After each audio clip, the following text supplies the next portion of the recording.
We continue our reviews for every Awaken Mode tank I own today, with another tank that will be available to earn in the newly restricted Monster Hunter op. This year, we only get to choose from 8 tanks to earn instead of all of them besides the new ones being available, which is a bit disappointing, but hey, at least you can still earn something and it's not completely gone. This time around, we're taking a look at the Tier 8 German premium light tank, the Hollenhund M41 90mm. This is another case of a skin tank that's a skin of another premium counterpart. And much like the Dragon, it's identical in every way besides the fact that it's got camo already equipped upon purchase, so its base concealment is the same, but with camo applied. Although when we do get to the armor, you'll see it's got spaced armor from its added cosmetics that really won't change much anyway, as it is a light tank.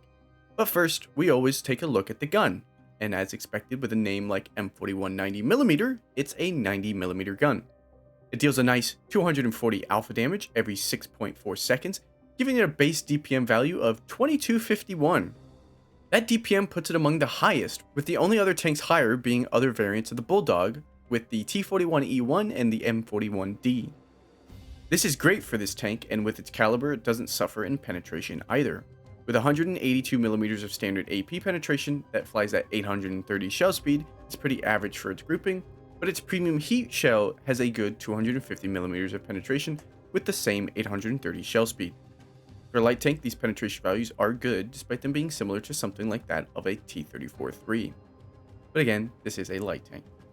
And it's a 90mm on a light tank. So does its gun handling take a hit? Well, not really.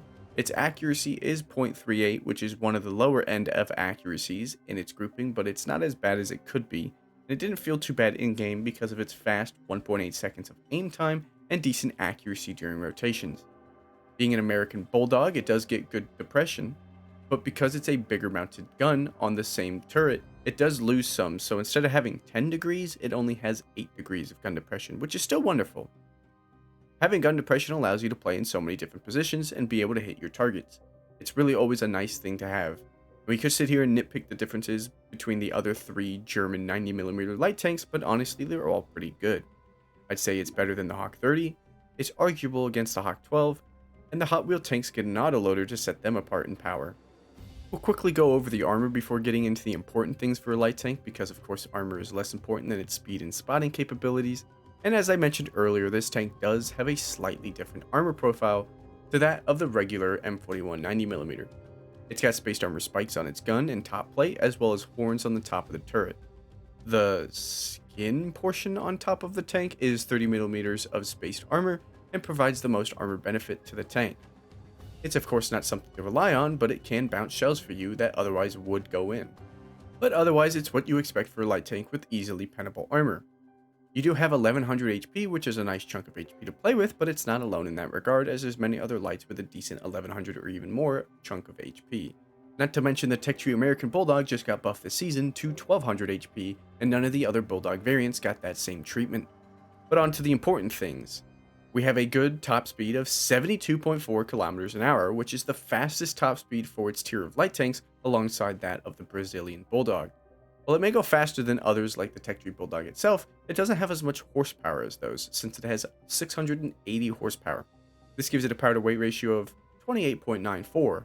This isn't terrible, of course, but there's many other light tanks at this tier that have way above a 30 power to weight ratio, including that Tech Tree Bulldog with 800 horsepower and a 34.5 power to weight. The speeds are good though despite that, and being an American tank at heart, it gets that American turn speed and suspension that the Bulldogs get, only being rivaled by the wheelie tanks. But those come with their obvious downsides and their ease of control or lack thereof. If you play a lot of Bulldog variants, this thing won't feel too different overall, and you still get my personal favorite reason to play the Bulldogs with that turn speed and suspension, giving you way more forgiveness for falls and quick reaction speeds to walls and such. But how good is it at spotting? While being an American and German tank at the same time, you of course get the 410 meters base view range that both of them share at the top of the class. It has a very good spotting range for being tier 8. Its camo is not the greatest however with its size, but it's good enough with a large gap between its view range to give you a large area to spot without being spotted in. Despite the camo being pretty decent, it's still enough to be confident to active scout with, and that great view range and top turn speeds do help a lot. Overall, the Hollenhund is a variant of an already great tank, which is also a variant of an already great tank. The Bulldogs are fun light tanks, and with a 90mm, you really get to hurt your enemy. As usual with these first Awakened mode tanks though, this is the version to pick up if you don't already have the unskinned M41 90mm, as this one's just better with the spaced armor and ability to play in an annual event mode. And when it awakens in that event mode, what does it do? As its health gets lower, its reload speed and handling get better, meaning it's just a regular tank with increased stats when you take damage. That's not really an enticing proposition, is it? All these other tanks get benefits without taking damage, but in the Hollenhund, you're just a regular tank that's meant to take damage to see something special about it. Personally, it's not something I'd look forward to playing myself. I'm sure it's not so bad, but I wouldn't recommend it. And since that's it, I'd say it's even more boring or worse than the dragon that came before it, because at least with the dragon being a regular tank, you can still heal and teleport and feel unique in some way. This is definitely a tank worth skipping if you already own the M41 90mm, but if you don't, I'd definitely say it's worth a grab for its standard play alone. Bulldogs are fun, and a 90mm Bulldog is just more fun. Of course, if you already have that unskinned tank, then the only reason to get this one is for collection purposes and the Awakened mode ability, which isn't too good of a selling piece in my opinion. But with that being said, let's show off some gameplay. In this gameplay, my loadout consisted of an optics, rammer, and vents equipment setup, a premium repair kit, food rations, and standard medkit consumable setup, and a 6th sense situational awareness, camo expertise, born leader, steady aim, rapid loading, snapshot, run and gun, and marked target commander setup.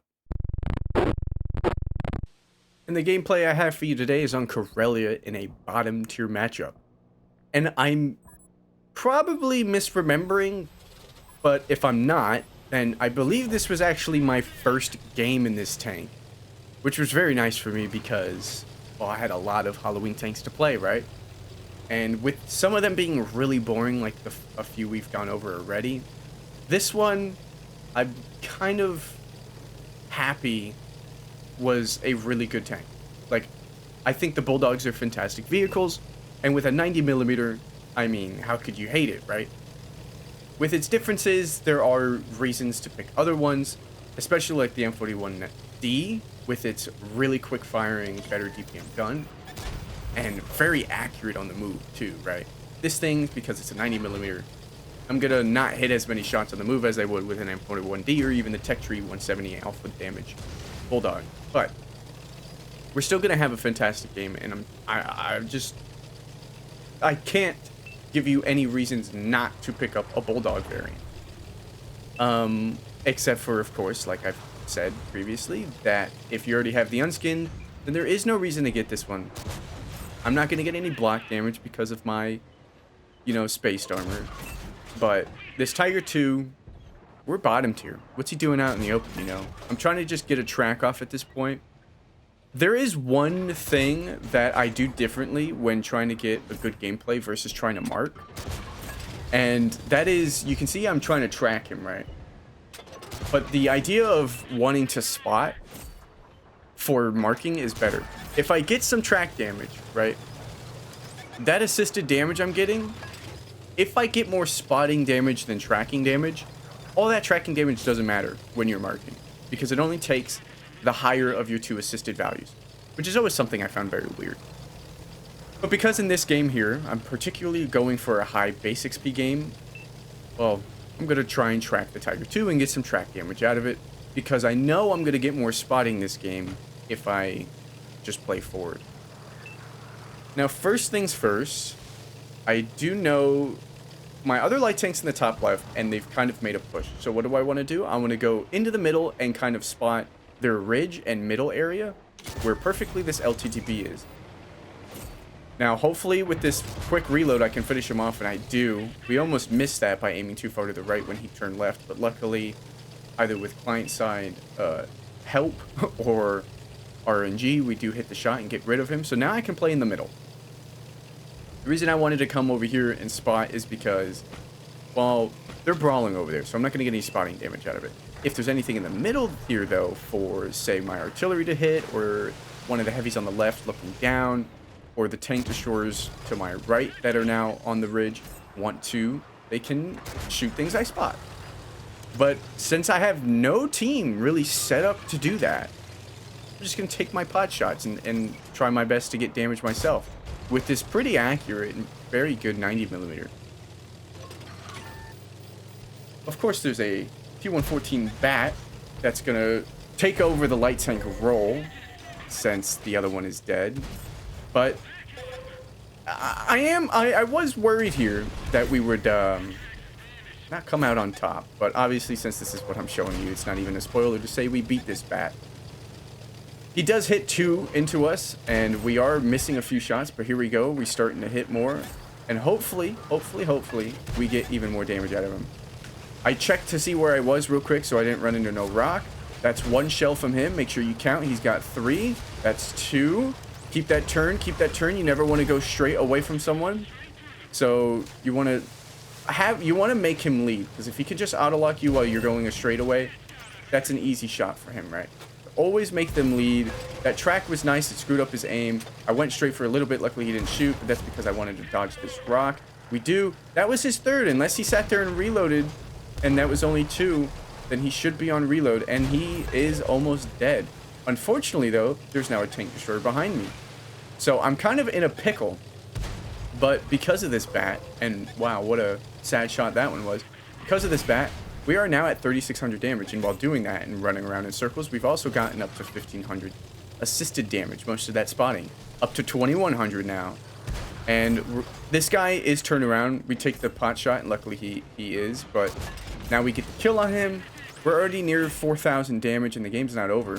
Although just a moment ago, before that bat ran at us, it was 11 to 7. It's now only 9 to 4, which sounds like we have a big upper hand, but you see there's a 705A with a lot of HP, and he just took out an MBTP, and now he's alone in the top left, which means he's kind of got a situation where if we come at him one at a time, he could end up winning this game for his team. I'm trying to get some heat rounds in him, and now I notice I have 5 heat rounds left and some HE rounds. Now,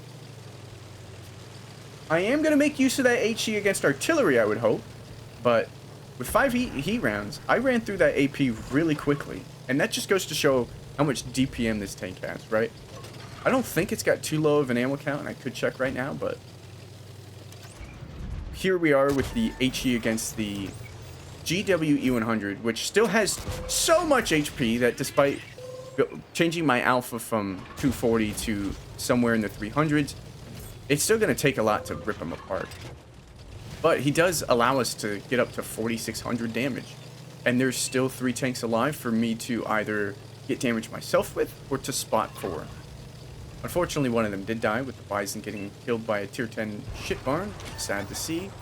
But we're going to steal the artillery kill for our 4th kill of the match and nearly 5,000 damage. Can we get some more out of this 705A? I want to go unspotted before I come around the corner.